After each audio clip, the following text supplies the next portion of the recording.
Hello friends, good morning. இன்றைக்கி doctor Sivaraman sir சொன்ன கோதுமை ரவை கிச்சடி எப்படி பண்ணலான்னு பார்க்கலாம். பெரியவங்களுக்கும் குழந்தைங்களுக்கும் ரொம்ப நல்லா பிடிக்கிற மாதிரி சமைக்கலாம். நல்ல சத்தான வெல் பேலன்ஸ்டு டயட்டாக இது இருக்கும். நிறைய பேர்த்துக்கு ஏனோ இந்த ஹெல்த்தியான உப்புமா பிடிக்கிறதில்ல. இந்த மெத்தட் ஆஃப் ப்ரிப்ரேஷன் ஃபாலோ பண்ணுங்கள். இந்த இன்க்ரீடியன்ஸ் எல்லாம் யூஸ் பண்ணுங்கள். அந்த உப்புமா ரொம்ப ரொம்ப சூப்பராக இருக்கும். சாப்பிட்டதுக்கப்புறமும் உங்கள் வயிறு உங்களுக்கு தேங்க் பண்ணும். இந்த கோதுமை ரவை கிச்சடி செய்ய தேவையான பொருட்கள் என்னென்னு பார்த்துடலாம். வெங்காயம் கட் பண்ணி வச்சுக்கோங்க. காஞ்ச மிளகாய் யூஸ் பண்ணியிருக்கேன். 3 காஞ்ச மிளகா. உங்களுக்கு பச்சை மிளகா பிடிக்குன்னா அது யூஸ் பண்ணிக்கோங்க. 2 கலந்தும் வச்சுக்கலாம், காரத்துக்கு பாதி பாதி. கூடவே கொஞ்சம் இஞ்சி நறுக்கி வச்சுக்கோங்க. சின்னதாக ஒரு பட்டையும் ஒரே ஒரு கிராம்பும் எடுத்து வச்சுக்கோங்க. ஆல்ரெடி சப்ஸ்கிரைப் பண்ணவங்களுக்கு தேங்க்ஸ். புதுசாக வந்தவங்க நம்ம சேனலை சப்ஸ்கிரைப் பண்ணிக்கோங்க. கொஞ்சம் கருவேப்பிலை எடுத்து வச்சுருங்க. காயெல்லாம் க்ளீன் பண்ணி பிடிச்ச வெஜிடபிள்ஸ் இந்த மாதிரி கட் பண்ணி வச்சுக்கோங்க. ஸ்டவ் ஆன் பண்ணிவிட்டு கடாயில் இந்த மாதிரி எண்ணெய் ஊற்றி, நான் கடலெண்ணெய் ஊற்றியிருக்கேன். கடுகு, உளுந்து பருப்பு, கடலைப்பருப்பு தாளிச்சிருக்கேன். 1/2 இன்ச்சுக்கு பட்டையும் சின்னதாக ஒரு கிராம்பும் போட்டிருக்கேன். பிடிச்சவங்க போடுங்க, வேண்டாதவங்க இதை ஸ்கிப் பண்ணிடலாம். அப்புறம் காஞ்ச மிளகா போட்டிருக்கேன். கொஞ்சம் பொரிஞ்சதுக்கப்புறம் கருக விடக்கூடாது. கூடவே வெங்காயம், கருவேப்பிலை, பச்சை மிளகாய் எல்லாம் போட்டு வதக்கிடலாம்.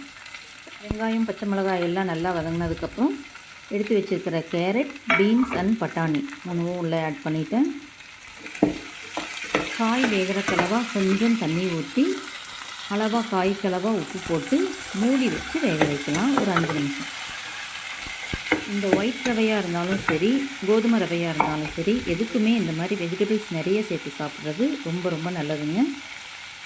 நம்மளுக்கு நார் சத்து கிடைக்கிறது போக நல்ல வயிறு ஃபில்லிங்காக இருக்கிற ஃபீலிங் கொடுக்கும்.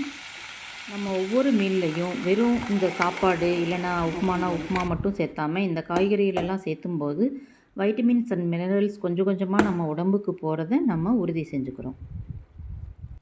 பாருங்கள், காய் இப்போ நல்லா வெந்துருச்சு. அமுத்தி பார்க்கலாம். பாருங்கள், நான் 1 கப் ரவைக்கு 2.5 டம்ளர் தண்ணி விடுறேன். இது சரியாக இருக்கும். இல்லை இன்னும் கொஞ்சம் கொலகொலப்பாக வேணும்னு நினைக்கிறவங்க இன்னொரு 2.25 டம்ளர் 1 கப்புக்குங்கிற மாதிரி ஊற்றிக்கோங்க, சரியாக இருக்கும். காய்க்கு மட்டும் உப்பு போட்டிருந்தோம் இல்லைங்களா, இப்போ இந்த உப்புமாவுக்கு ரவைக்கு தேவையான உப்பையும் ஆட் பண்ணிக்கலாம். பாருங்கள், அந்த தண்ணிக்கும் ரவைக்கும் சரியாக இருக்குது. ஆல்ரெடி வெஜிடபிள்ஸ் 3/4 பாகம் வெந்திருந்துச்சு. இந்த ரவை கூட சேரும்போது பேலன்ஸ் எல்லாம் வெந்துட்டு சரியாக வந்துடும்.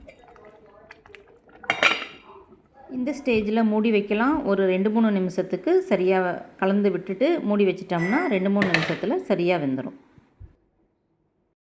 பாருங்கள், உப்புமா இப்போ எவ்வளோ பர்ஃபெக்டாக வந்திருக்குன்னு. அடி பிடிக்காமல் கரெக்டாக அளவில் தண்ணி இருக்குது.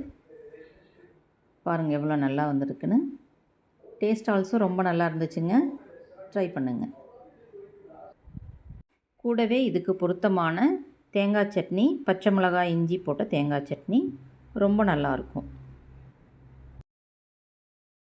இந்த ரெசிபி பிடிச்சதுன்னா லைக் பண்ணுங்கள், கமெண்ட் பண்ணுங்கள், மறக்காமல் சப்ஸ்கிரைப் பண்ணிக்கோங்க.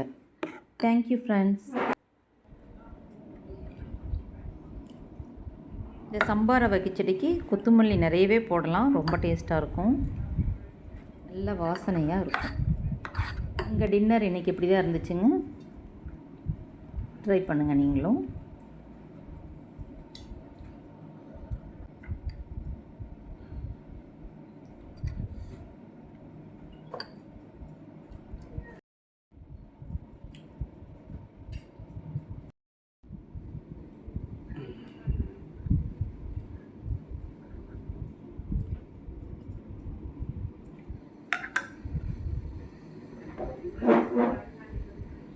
பாருங்கள், அந்த தண்ணிக்கும் ரவைக்கும் அளவு சரியாக தான் இருக்குது.